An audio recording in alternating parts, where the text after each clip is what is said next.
hip hop changed the game. They changed the game in the sense of that they start to figure out how to make money beyond the music. Mm-hmm. And so where you have, Puff and you have Jay-Z, and to where they took what they were doing and took it outside of the music. Brand deals, clothing lines, and vodka, liquor. Rihanna and and Beyonce, they started taking it places where R&B artists wouldn't do the same. Even the big pop artists weren't doing the same. Mm-hmm.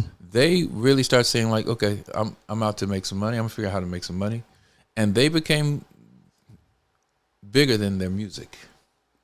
And I think that there was the difference. And a lot of artists, younger artists today, they don't need the record companies as much. They don't have to go to them for advances because they may get all these kind of deals separate from them because of the internet, because of streaming and everything. They're in a different position.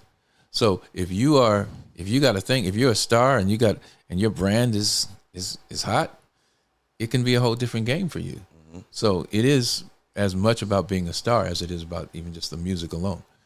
At this point, there are a lot of great artists that just are great artists, and they have to depend on going out on the road to make a living, and hopefully people will still go out there and see them and still support them, owning it and changing the game, not just expecting what the labels were giving us and telling us what we could make or what we couldn't make.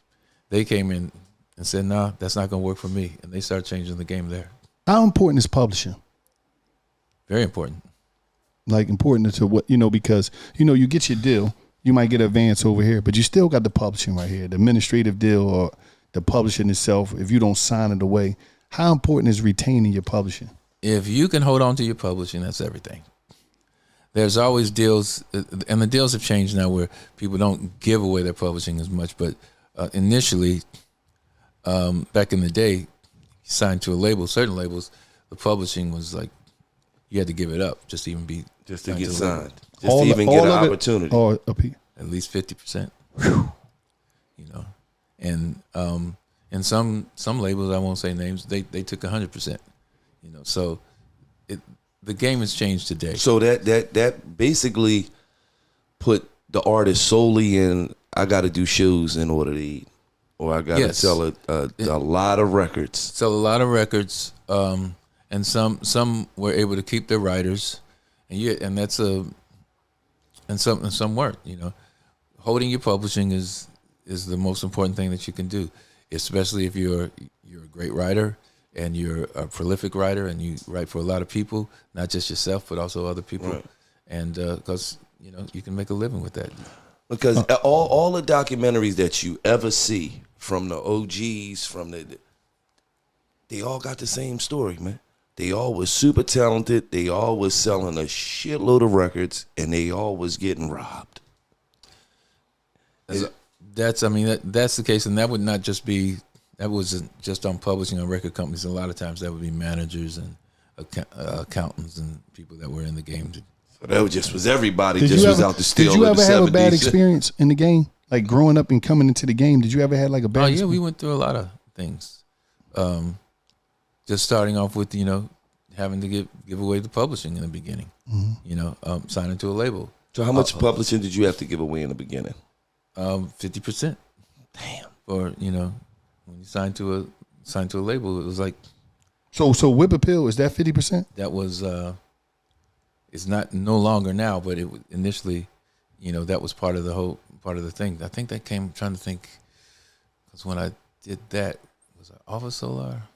I was still with Solar. Can't remember at this particular point. Mm-hmm. But there were early songs when you sign up to a label, then you had to. That was part of the deal. You gave up 50%. They had 50% of the publishing. You still had some of your publishing, but they had 50%. So, which basically comes down to, you had 75 cents out of the dollar. So they had 25 cents, and that was something that you didn't even get an advance for. In most cases with a publishing company, they'll give you an advance for it. And today, depending on what kind of advance you can get, if you can get something really, really good, then it might make sense. You talking about advance on the publishing? Yes. Shout out to Ryan Press, Big John Platinum. Shout out to them, the publishing guys. But I want to ask you a question also. If me, you, and Gil, right, we sitting right here, we create a record. I do the beat, which would be the sound. I do the beat, and y'all two write. How do the publishing get broken down? You get 50% off the top.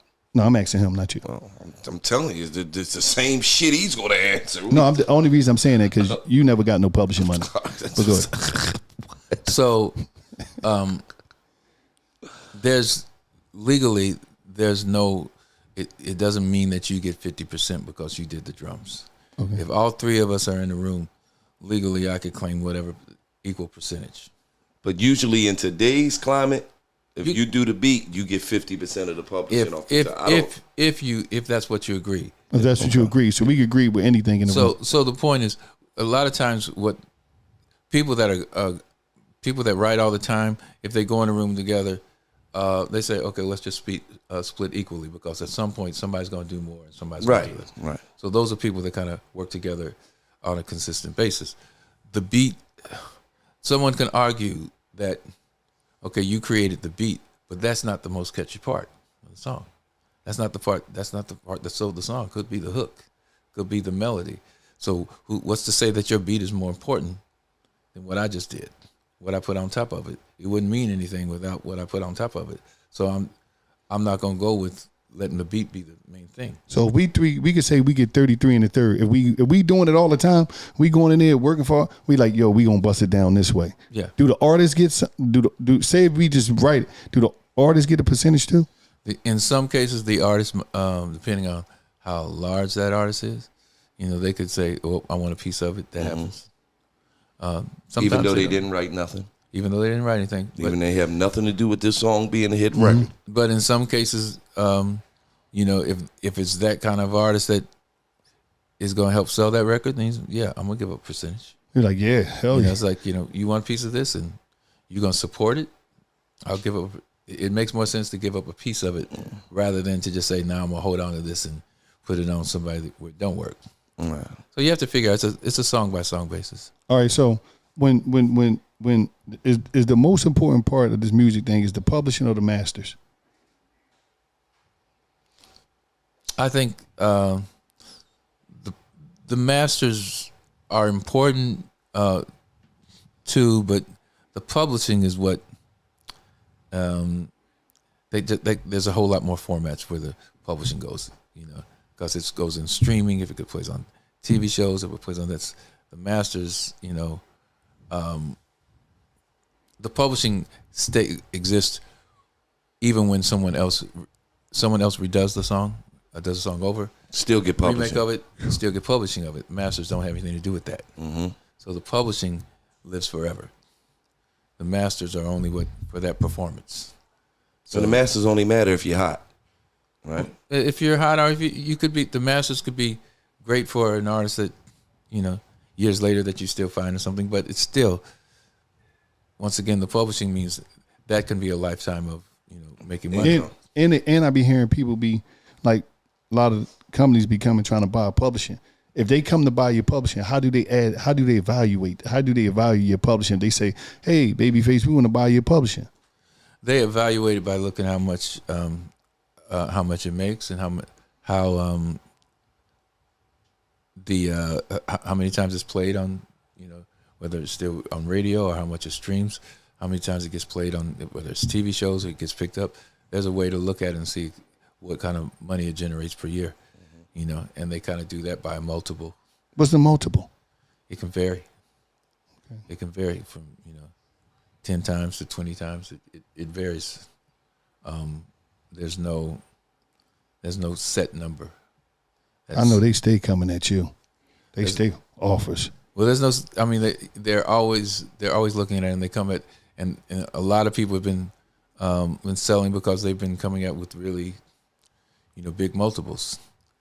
And they're doing that because where everybody was scared of streaming before, and what it potentially meant for the writers and for people that are publishing. You thought that you weren't going to get paid. But in fact, it's turning out to be a better thing than that. And so the future of publishing still looks great. And so it's not like that's, so they're banking on the fact that it's going to get better. So if you sell today, you're still taking the chance that you could have maybe made more later. So you have to figure that out. With some people, like the Bruce Springsteens, and they when they cash it in for what they get, they cashing in. you know. Shit. Well, I got now by you telling me that it even could be 5. So let's say that's 5,000, 10,000. So if I give you this, and this is what I'm gonna do. I'm gonna give you a multiple of 20 on your joint. So I'm gonna give you $10,000 for your Get the publishing. hell out. Because I've got it at $500. I was going, so like it only make like $500 a year. So if I give you 10,000, that's a multiple of 20. That's why I was trying to figure it out. Because I made you an offer, you was like, no, they didn't. So I give you 10,000 cash. I give you cash. Matter of fact, I throw another 1,000. I give you 11,000 cash money. Just sign it and give me your publishing. See what you done did. I